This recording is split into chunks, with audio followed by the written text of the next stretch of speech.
Speaking of reliability, a podcast with good friends talking with you about reliability engineering topics.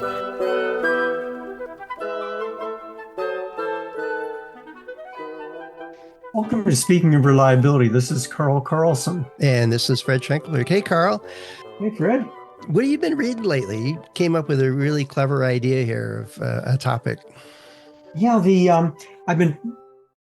live in a culture, all of us. I mean, you live in a community culture, your business has a culture. So let's talk about reliability culture. What is the culture of your company as a listener on the subject of reliability? Is it positive, negative? What is acceptable? How do things get done? There's so much to this subject, and I'm very fascinated on what one does. What do you do when you're confronted with a culture that pushes back, that doesn't want to get things done that you think needs to get done, and is not supportive? Well, this doesn't matter what engineering field you're in or what management field you're in. There's going to be resistance to change, no matter what. Change management is not unique to reliability engineering. And so if you want to do halt, nobody understands why or how or what's that got to do with anything. You're going to get pushback. If you decide that we're going to not eat in the cafeteria anymore, we're going to go across the street to a restaurant, there's going to be pushback. It doesn't matter. I think that's a piece that you learn pretty quickly. As soon as you make a proposal to three people, you'll get three different pushbacks. And it's just innate in human. What do you mean we can't improve this process? You know, and if we do this, oh, now I have to walk all the way over here twice a day. Oh, it's horrible. I think that's just built in the reliability culture within an organization is a subset of the overall organizational culture. Are you focused on time to market? Are you focused on cost reduction? Are you focused on, cool new features and all that stuff and or whatever it is? Is it shareholder value or is it customer satisfaction? I find that it's rarely both for some reason. So it's a lot of things get driven in some organizations from top down. This is the way we do stuff, and this is what's important, and I'm going to check. It's very top down, almost militaristic driven, right? Yeah. When I was in the Army, that gives you the framework, but you can't just follow the strict essence of the order. You have to be adaptable, agile, inventive, creative, everything else in order to complete the mission. So you're not absolved of thinking if you're being told, go do reliability plan and make it happen. Well, to actually make it useful takes a whole lot more work than just writing down a handful of tests and a plan and handing it in. So I think the culture part is, I think you phrased it exactly right. It's this is the way we do things here. And when it's concerning reliability, it could range from it's completely ignored to it's built into every asset, every decision in the organization. Usually it's somewhere in between. Yeah, we've talked a lot about maturity matrix, and just to give it 30 seconds, every organization from a reliability standpoint is somewhere on a maturity matrix where you could start off with there is nothing happening and nobody's interested in reliability. Yeah, it's characterized by customers always complain, don't worry about it. Yeah, customers complain and so you basically the customer is the problem, that kind of thing. Right. That'd be a really low end. And at the higher end is the design teams, the manufacturing teams, all understand reliability very well. And they achieve reliability as part of their job. In other words, they built into the engineering process are the things that achieve reliability in design, reliability in manufacturing. And the management supports that and is very vision oriented there. That'd be the other end, and Hmm. it's somewhere in between. And part of the reliability job is to move the organization along that maturity matrix so they become more mature. We've talked about working yourself out of a job, so to speak, Right. where the design engineer understands it so well that they design for reliability. The what I'm interested in is what do you do as a reliability engineer? You say you come in, you've got experience, think you know what needs to be done, and you come into an organization that's kind of low on the lower end Hmm. maturity matrix. And so you say, okay, we need to do these reliability programs and projects and FMEAs and accelerated testing. And they say, yeah, we don't have any budget for that, or very often Yeah, you're do dreaming, it. dude. Yeah. And how do you bring about the change? How do you face that, I'll say, negativity in a rational way that moves the dial and moves the culture in the right place or up the maturity matrix? Hmm. What are your words of wisdom or thoughts on how you go about that? There are two things I fall back on, and it's not just reliability work in creating an improvement in maturity of a reliability program or organization.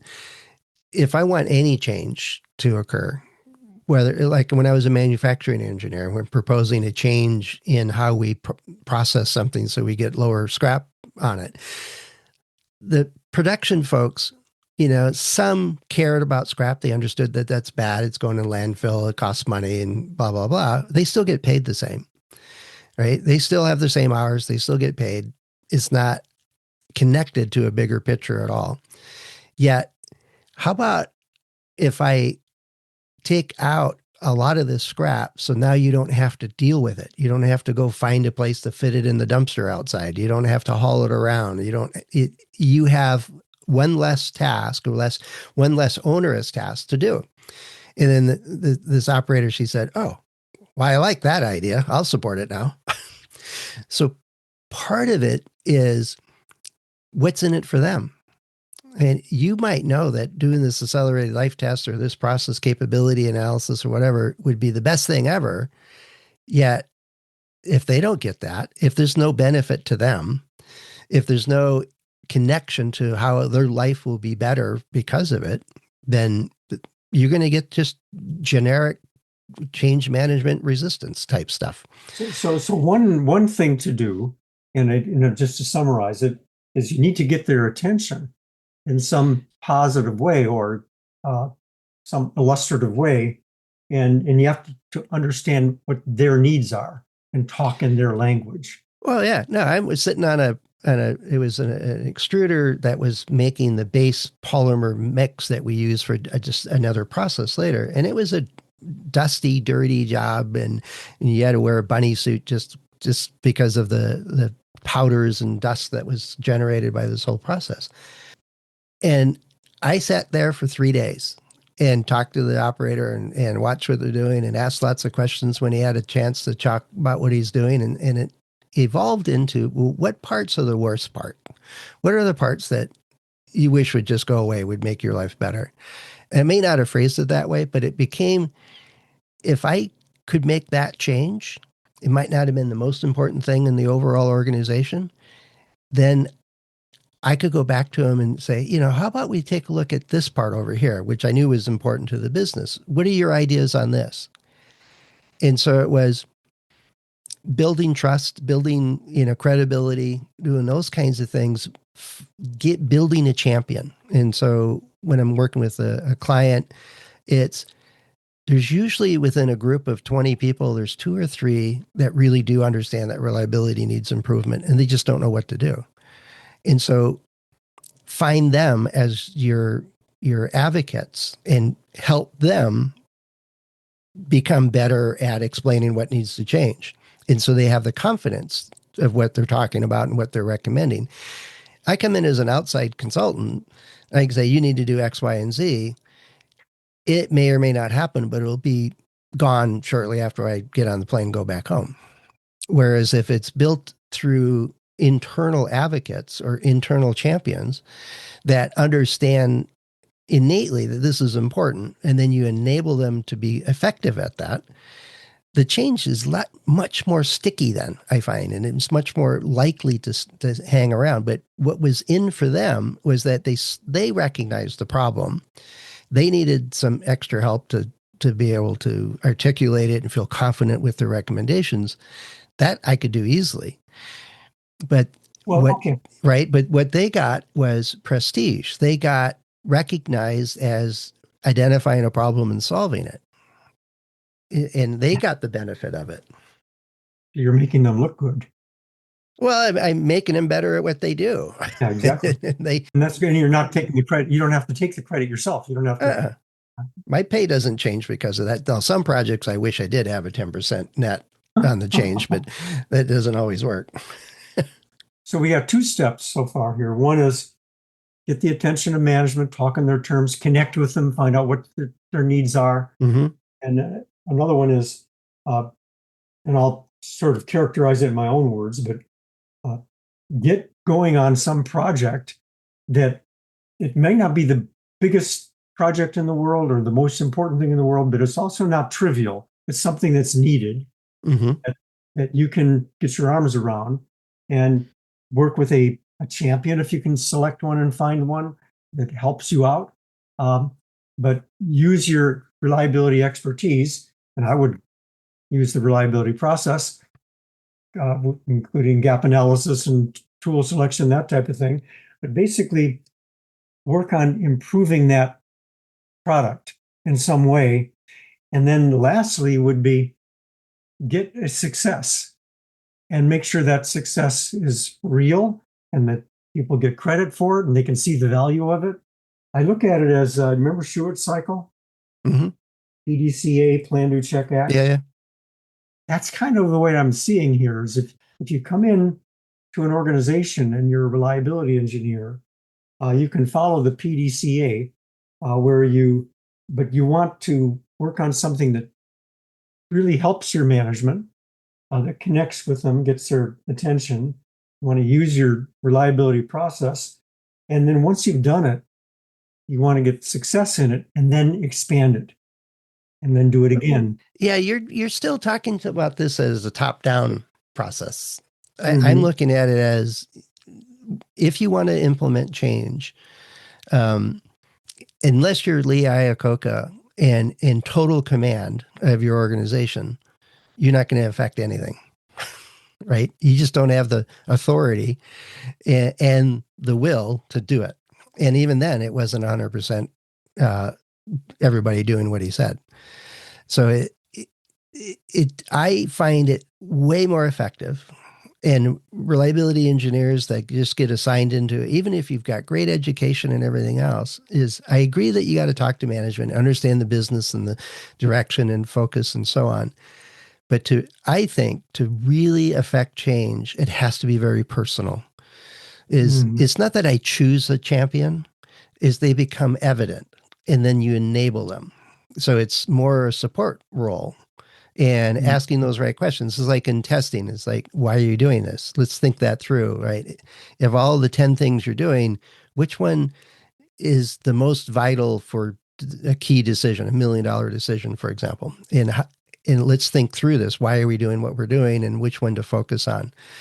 And if you have trouble getting sample sizes, well, stop asking for samples. And they look at me like, what? It says, instead, go find a decision that's so important, they'll give you as many samples as you want. But if it's not supported, you can't get there. So it's enabling people that it's the champions almost always exist in an organization. It's just getting them in gear, basically. I'm going to agree that it's not top down. Right. I'm going to agree with you there. You can't go into you can't work in the organization with the idea that you have to influence the top down and get support from everybody. You have to get some support, but that could be at the local level.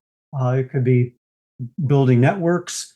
But the point is, this is the thought that comes to mind when you're talking to Fred, is I know you do this, and you have to have the attitude that it can get done. Well, there's that. Yeah.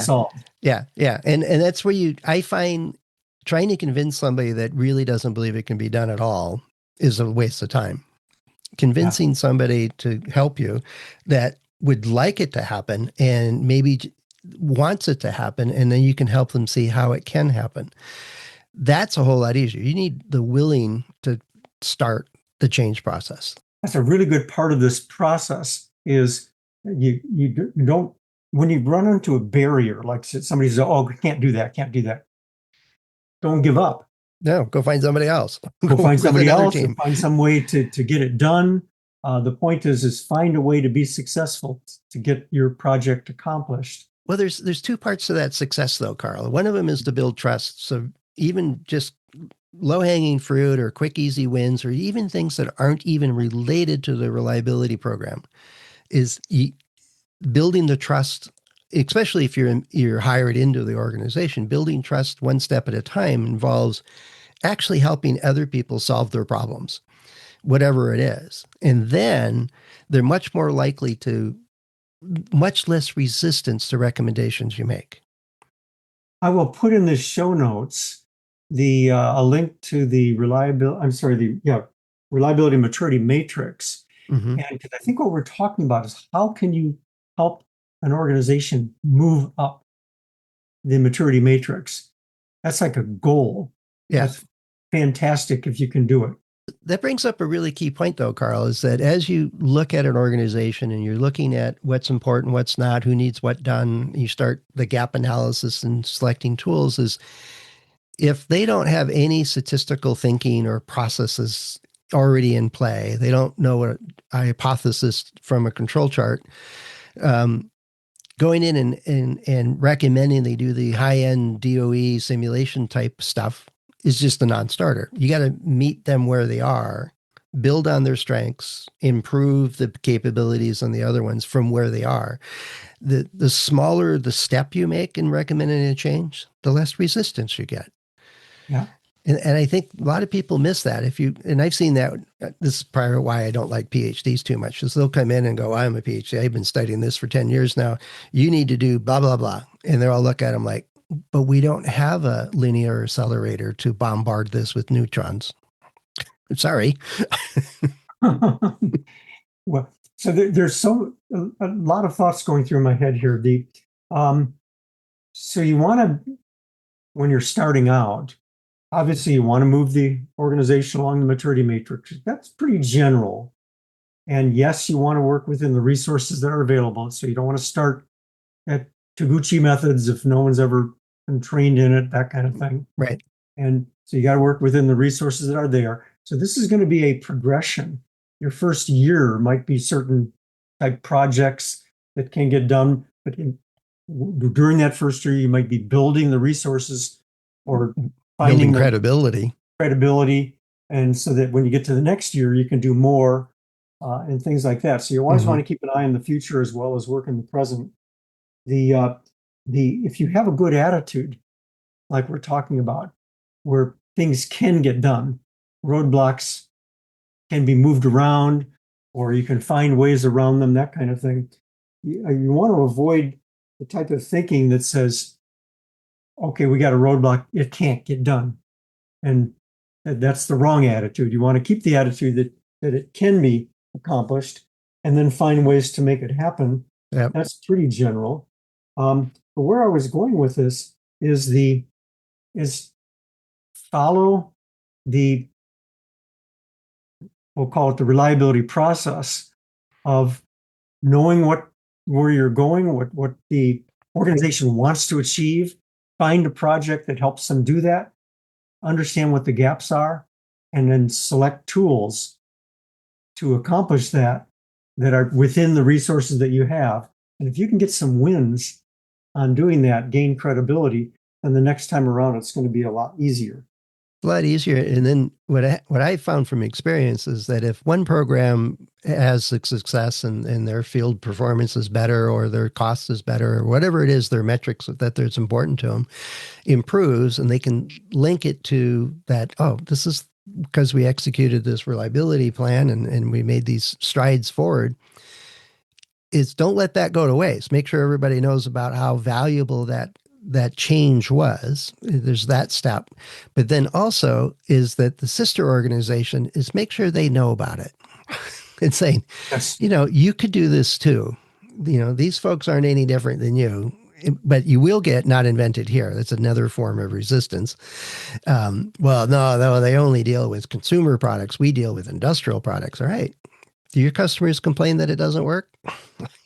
Or whatever? You can fix this. And here's the process. And so a little bit of healthy competition among the different divisions or product lines or groups goes a long way. So it's not just get a success, it's advertise that success, promote that success, give credit to the people that made it happen, and make them the champions, give them the parking spot in front of the front door, that kind of stuff. Right. Right. To really capitalize on it. Because once you get started and you start making a difference, I think one of the traps that happens is many reliability folks feel that, well, I can't start another project because I'm already working full time with this group. Well, that's I can't get it done attitude. If Right. I need to create 2-3 champions here that can keep this program going and I can just oversee it or coach, which is a much lower effort on my side. I don't have to do all the analysis. I don't have to do all the planning or all the interviews, the gap analysis. These folks can do it with a little bit of assistance. And now I can go focus on the next group and get them spun up. And then it's that work yourself out of a job thing. Don't worry. Most organizations will take about 20 or 30 years for you to make a full change. So it's self-supporting. So yes. Let me share a story on this. Back when I was starting out in a reliability group, managing a reliability group, I had reliability engineers, and we were putting in place FMEAs where they were needed, where they're not needed. And some of the reliability engineers would come back and say, well, they tell me it's impossible to get people to show up to meetings. So they hold the FMEA meeting and people don't show up. I said, okay, I started asking questions. What are you doing an FMEA on? Turns out he's trying to get an FMEA done on something that wasn't really needed. And of course, people are not going to show up at that. Next thing is, what's your procedure? How are you going about it? And of course, the person wasn't well enough trained. And so I basically coached people that you need to know what you're doing so you don't waste people's time. They're more likely to show up to meetings if you don't waste time. And just went about it from a viewpoint of this can get done, but you have to have a product. You have to add value. What's being done. You have to work on the vital few areas that are most important, not on everything. And you will get support. If you are helping people genuinely accomplish their goal, that was the other thing I would tell the reliability engineers. People want a failure-free product. They really do. They get up in the morning, they don't want failures. And you can help them achieve a failure-free product, but you have to work in the direction of genuine help. And so just some coaching along that line really helped instigate and get the traction on FMEA being properly done, but only doing it where it was needed and only doing it when it was adding value. Yep. And that goes with any of the tools or recommendations. If it doesn't have a clear path to adding value, and if it's only one operator to make their job a little bit better, that's fine. But it adds value. It makes a difference. And then it's stepping stone to working with the entire program to really drop the failure rate in the field or improve customer satisfaction or, all the good things that happen when we create a highly reliable product. And yeah, there's a whole lot more than 20 minutes can cover on this, Carl. I know. Well, if you're a listener, you'd be very interested in hearing what you run into. Do you run into negativity when you're trying to accomplish your job? Do you have a culture of things can get done or things can't be done? How do you go about addressing it? And what would you like to know more about that would help you as a listener on the subject? Yeah, I always find it hard, Carl, to advocate for the skunk works. And, if your boss says don't do it, just go do it anyway, and then show them the benefit. I've done that a few times. And depending on your situation and boss, you may want to take that risk into account a little more than I did. Yes. But there have been times when it's worked out great, and there's other times it didn't work at all. And, you take 2 steps back at that point and start over again. I'd rather take the risk. Call it a calculated risk, in other words. Yeah. You got to assess that for yourself. You got to assess that for yourself and how comfortable you are with your position and so on. And yet I've benefited greatly from doing that. Even the ones that didn't work, learned a lot and moved forward on it. Yet organizations can change. The reliability culture can improve. And both Carl and I have seen it in numerous circumstances and with our clients and so on. So you can make a difference wherever you sit in the organization. And it takes work. It takes energy. Sometimes it's very frustrating. But let us know. How's it going? What barriers are you seeing? What obstacles? Any clever ways you've gotten around some of the issues that we've talked about or others that you know about? We'd love to hear from you. Head over to accendoreliability.com/go/SOR. There's a couple of ways to get in touch with us. Carl and I and the other hosts are available through LinkedIn and our About pages. Carl, I just had the thought is when I say, you and I and the other hosts is every now and then I think, well, I should name all the other hosts. And then I that would be a quiz because I think we have 6 or 7 people now. Yes, hosting this. That would be a good quiz. And let me just leave it with this. As a listener, don't listen to people that say things can't get done. Yeah. Just keep that in mind. I mean, it can be so defeating sometimes and you can get into a critical mass of an organization where things can't get done. And then it becomes true. It's like the Pygmalion principle. And you can look that one up. Anybody could look that up as a principle. But the point is, if you think things can't get done, you're probably right. And if you think things can get done, you're also right. Yeah, that was, I want to say Carnegie or Ford, or there was somebody in that late 1800s, early 1900s that I attribute that quote to. I should have got the attribution. I'll look for that in the show notes. All right, there you go. All right. Okay. You got 2 action names out of this one, Carl. I do. Yeah, amazing. All right. Well, we'll do the editing. Take care of it. All right. Thanks, Carl. We'll talk to you soon. Talk to you soon. Bye-bye. Cheers. Thanks for listening to Speaking of Reliability. We invite you to join the conversation. If you have a question or a topic that you think we should discuss in a future show, please let us know. You can find a comment box below the episode show notes, or just leave a note as part of a review on iTunes.